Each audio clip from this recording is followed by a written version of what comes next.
remember standing in my hallway last spring, 72 years old, staring at stacks of boxes that had been there since my children were teenagers in the 80s.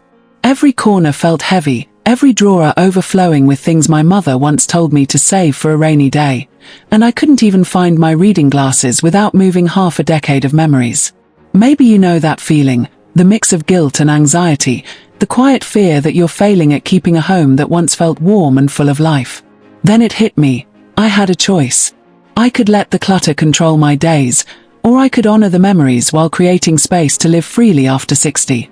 That's when I remembered the habits my mother always followed, the simple, old-school ways she kept her home flowing and her heart at ease, and I decided to try them myself. By the end of this video, you'll see how these 7 habits helped me feel lighter, more present, and naturally in charge of my home again, while keeping the memories that truly matter alive. If your home is anything like mine, filled with decades of memories and boxes you haven't opened in years, tap like and subscribe.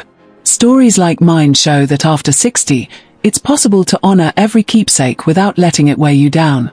Imagine walking through your rooms and instantly feeling the comfort of order, the way sunlight hits a clear table, or how a neatly rotated display of treasured items can lift your mood. Now, let me show you the first habit that started this transformation.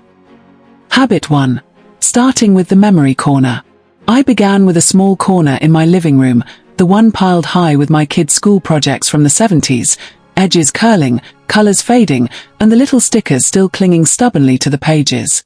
Sunlight slanted through the window, catching dust motes in the air, and for a moment, I just stood there, overwhelmed by decades of memories stacked on top of each other. My mother used to say, "Touch one thing, honor it, then decide its place," and I realized that this was exactly what I needed to do. One of the most freeing things I discovered was that touching a memory doesn't mean giving it away. It simply gives you permission to choose what belongs in your life now. I picked up each paper carefully, smiling at the doodles, the tiny handwritten notes, and the stickers that made my children's eyes light up decades ago. Some projects made me laugh, some made me pause, and a few even brought tears to my eyes. I photographed the items I didn't want to display but still wanted to remember, capturing the colors and details before placing them in storage. That way, I could preserve the story without letting it overwhelm my living space. The goal wasn't to throw memories away. It was to let them live in a way that felt meaningful, manageable, and joyful. As we age, something subtle happens. You notice how clutter can weigh on your mind, energy, and even your sense of freedom. But focusing on just one corner, spending 15 minutes at a time, made the task approachable. I rearranged a small wooden shelf near that corner, leaving about 18 inches of clear floor space so I could walk by without tripping, and added a small potted plant to bring life and color. Instantly, the corner felt lighter, calmer, and more inviting, a tiny sanctuary instead of a source of stress. At first, it was hard. Every paper felt like a piece of my life, and I worried that letting some go meant losing a memory. I whispered to myself, "Do I really need to keep this?"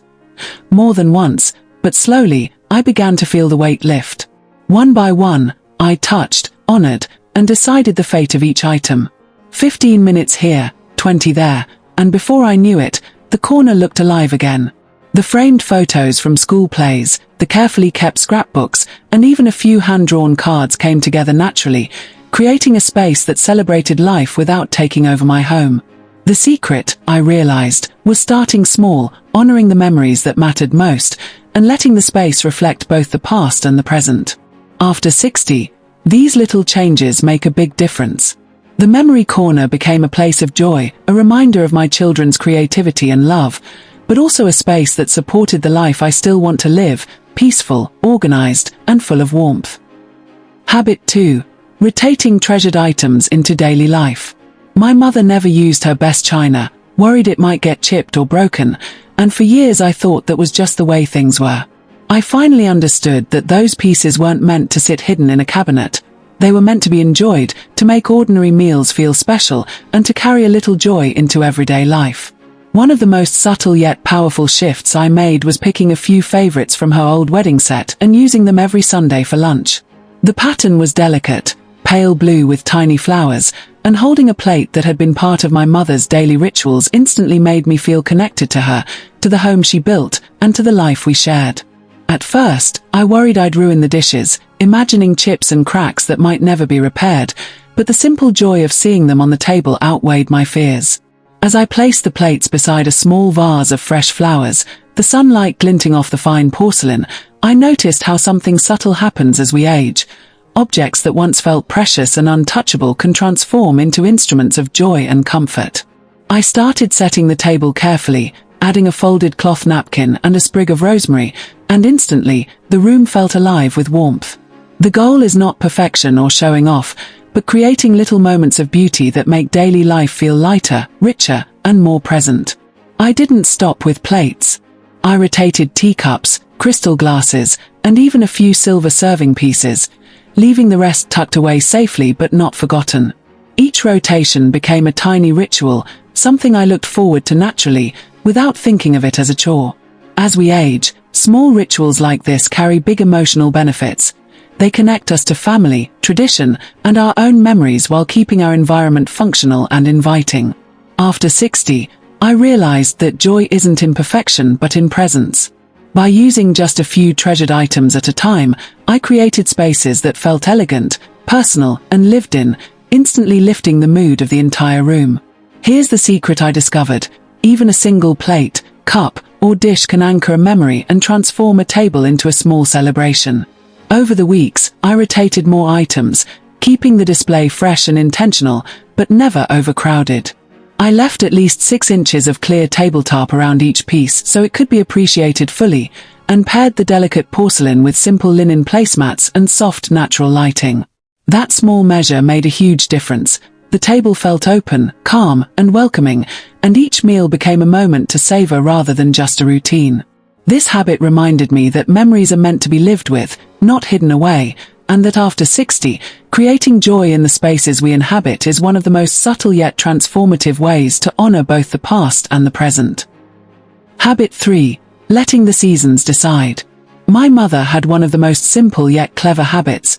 She rotated blankets, decorations, and keepsakes according to the season, giving every room a quiet rhythm that felt alive. In winter, heavy quilts and warm throws covered chairs, while autumn brought little pumpkin accents and cozy candles to the shelves. I tried it myself, moving toys, books, and knickknacks in and out depending on the time of year, and at first, it felt strange to handle items that had sat untouched for decades. The first time I swapped a box of summer postcards and seashells for autumn leaves and my children's tiny scarves from the 80s, the room suddenly felt different, not just tidier, but like it was breathing along with the world outside. At first, I hesitated, worrying that shifting items might make my home feel disjointed, but something subtle happens as we age. The simple act of moving objects seasonally reconnects us to time, nature, and the passing years in a gentle, almost invisible way. I placed the summer items in a woven basket, easy to carry and tucked beside the sofa, while autumn pieces were grouped in small trays or on windowsills, no more than 8 to 10 items at a time. Instantly, the colors, textures, and memories felt intentional, not cluttered, and I noticed how natural light caught each seasonal display, adding warmth that lifted my mood without thinking about it. The goal is not to showcase every memory at once, but to let the home reflect the time of year, subtly honoring the past while making space for the present. I began noticing small joys: the smell of pine in winter, the soft rustle of paper leaves in autumn, the tactile pleasure of summer linens. Each rotation became a ritual, a gentle reminder of the cycles in my own life, the children growing, the years passing, and the beauty in letting go of excess while keeping the essence. After 60, I realized these seasonal changes made my home feel lighter, more intentional, and surprisingly playful. I even involved my grandchildren, letting them help swap decorations, which created laughter, conversation, and a sense of shared history. Here's the secret I discovered: letting the seasons guide what belongs where naturally limits clutter, because you only display a portion of your collection at a time, yet it keeps memories alive and accessible. I set aside a small shelf or corner for each season, leaving at least a foot of clear space around items so each piece could be appreciated fully. By doing this, I created flow in my home, a living rhythm that instantly made rooms feel welcoming and alive, while honoring every decade of my life. This habit reminded me that the home doesn't have to hold everything at once to feel complete. Instead, it can breathe, shift, and reflect the cycles of life, making each day feel fresh, joyful, and fully mine. Habit 4. Preserving stories instead of stuff. I realized one of the most freeing lessons my mother taught me was that the story behind an object often matters more than the object itself. For years, I held on to hundreds of things for the story: ticket stubs from concerts in the 70s, carnival tickets from summer fairs, hand-drawn cards from my children, but the story already lived vividly in my memory. Inspired by her, I began telling each story aloud or taking a photograph of the item before letting it go. That old concert ticket, once folded and hidden in a drawer, now lives in a small photo album, each picture instantly bringing back the music, the laughter, the excitement of that night. The goal is not to erase the past but to honor it in a way that doesn't weigh you down physically or emotionally. At first, letting go was surprisingly hard. My fingers lingered on faded papers, worn postcards, and little trinkets, and I caught myself whispering the memories to no one in particular, reliving each moment as I photographed or wrote it down. Something subtle happens as we age. We realize that the essence of our life, love, laughter, growth, doesn't live in objects but in the mind, heart, and family stories we share. I started grouping items by theme or year, photographing a handful at a time, and then placing them in labeled folders on my phone or in small albums. Instantly, the clutter began to disappear, but the memories stayed, vibrant and accessible whenever I wanted them. I also began sharing stories with my grandchildren. The hand-drawn card from 1982 became a story of the birthday party we held, the games we played, and the cake that got smashed in the living room. They giggled, leaned in, and connected with family history in a way that the object alone never could. As we age, this habit creates a bridge between generations, giving younger family members a living connection to the past while freeing us from the weight of holding on to everything. After 60, I realized that each object released while preserving its story brought a lightness to my home I hadn't felt in decades. Here's the secret I discovered. Preserving stories instead of stuff naturally limits clutter while honoring every memory. I set aside a small corner for photographing or journaling items, spent no more than 15 minutes at a time, and then decided which ones truly deserved a place in my home. By doing this, I kept the essence of my life intact, but freed my surroundings to feel open, calm, and welcoming. This habit reminded me that memories live in us, in photographs, in laughter, and in retelling. They don't need to be stored in every drawer or box. Letting go in this way made my home and my mind instantly lighter, creating space for both past joy and present peace. Habit 5. Handling paper like a treasure audit. One of the most overwhelming things in my home was the sheer mountain of papers. Tax forms stacked in corners, school worksheets from the 80s and 90s, and catalogues that had been sitting untouched for decades. Each pile seemed to whisper, "Don't throw me away," and I felt guilty even touching them, worried I might toss something important. My mother had a habit of handling paper with care, treating every document like a small treasure, and I realized I could apply the same principle.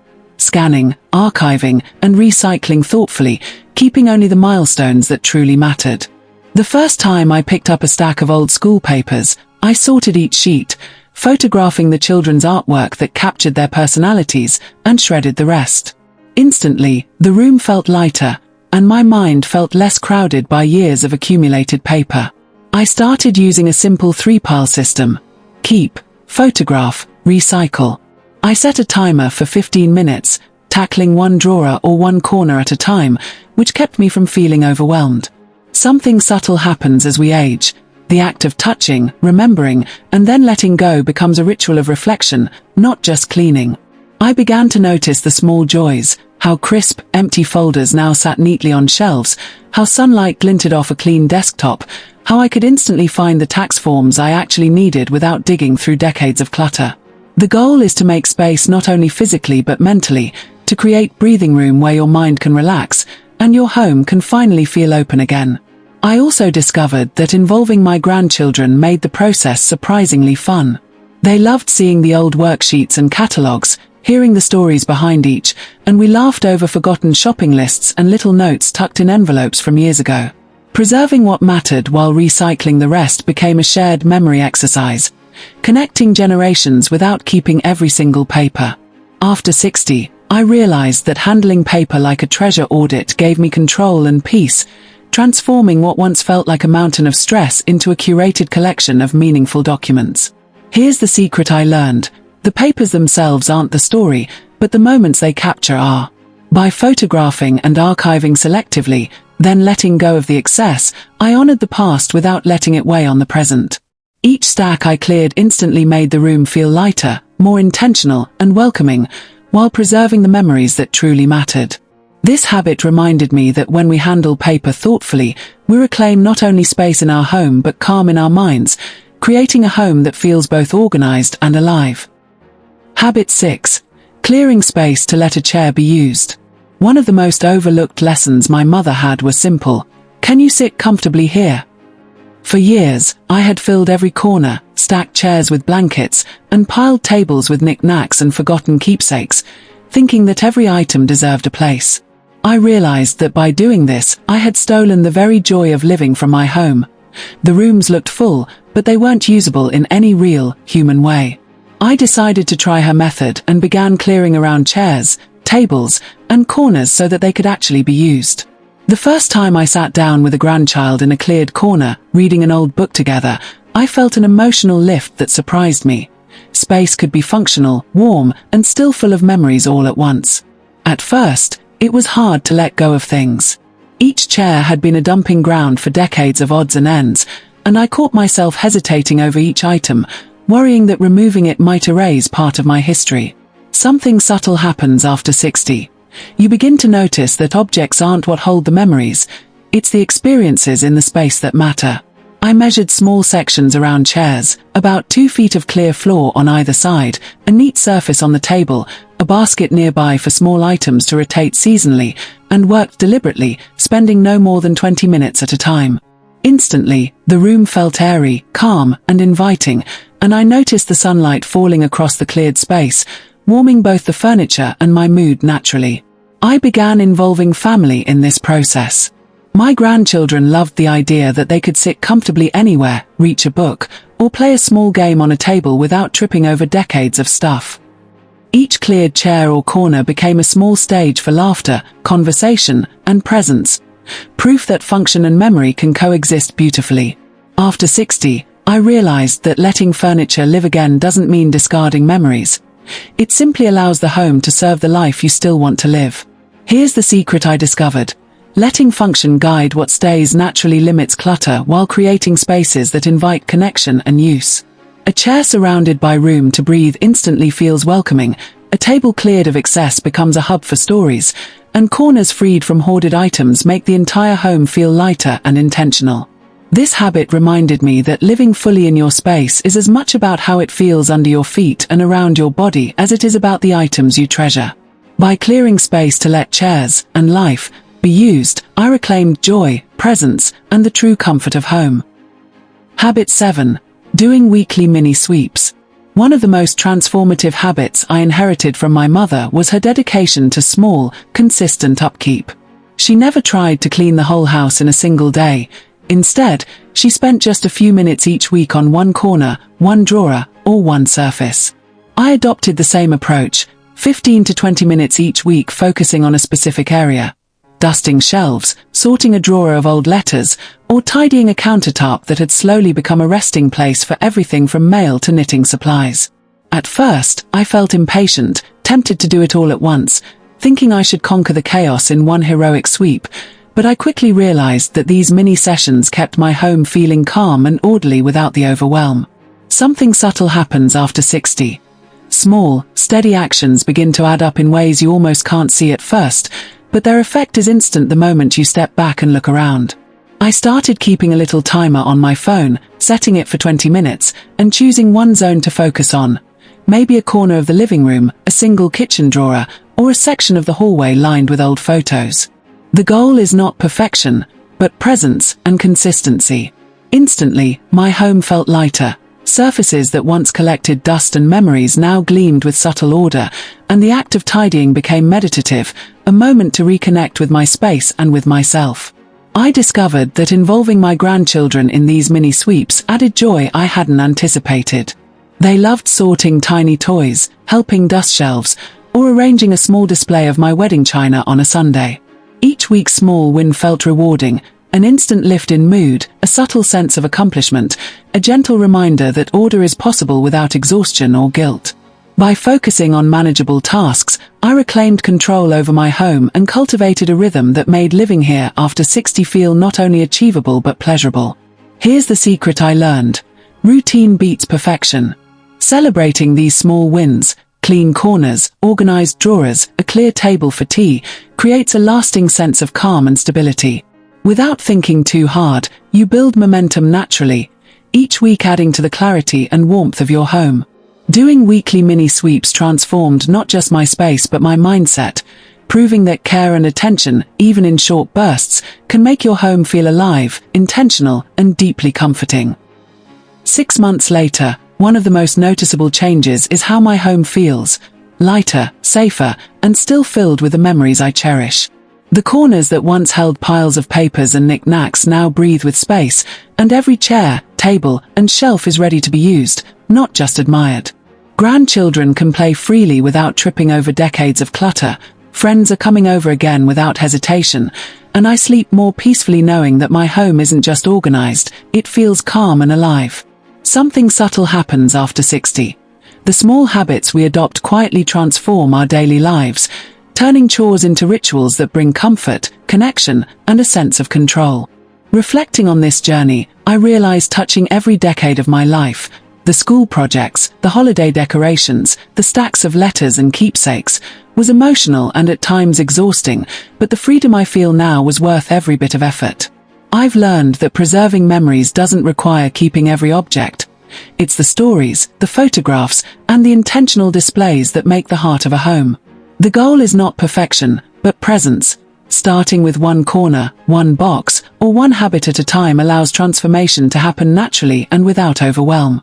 Instantly, even small changes, like rotating a cherished vase into daily use or clearing space around a favorite chair, lift the energy of a room and the mood of everyone in it. Here's the secret I discovered. These 7 habits, starting with the memory corner, rotating treasured items into daily life, letting the seasons decide, preserving stories instead of stuff, handling paper like a treasure audit, clearing space to let a chair be used, and doing weekly mini sweeps, work together to create a home that is functional, emotionally satisfying, and genuinely yours. Each habit builds on the other, creating momentum that makes order feel effortless and natural, while keeping your memories visible and alive. After 60, something subtle happens when you reclaim your home in this way.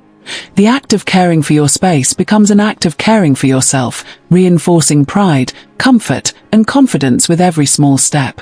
If you're watching this, maybe you recognize your own rooms. Corners filled with decades of belongings, drawers packed beyond reach, and surfaces that have stopped inspiring joy. You can start today, right where you are. Which habit will you try first? Which room feels heaviest? The one that makes you pause when you open the door? Share your story in the comments. I read every single one, and hearing how you navigate your space inspires me as much as these transformations have inspired me. The goal is simple: reclaim your home, honor your memories, and enjoy the peace that comes naturally with care, consistency, and intention. Like and subscribe for more stories and practical tips that make aging at home not just manageable, but joyful and empowering. Remember, it's never too late to create a home that reflects your life, your love, and your freedom.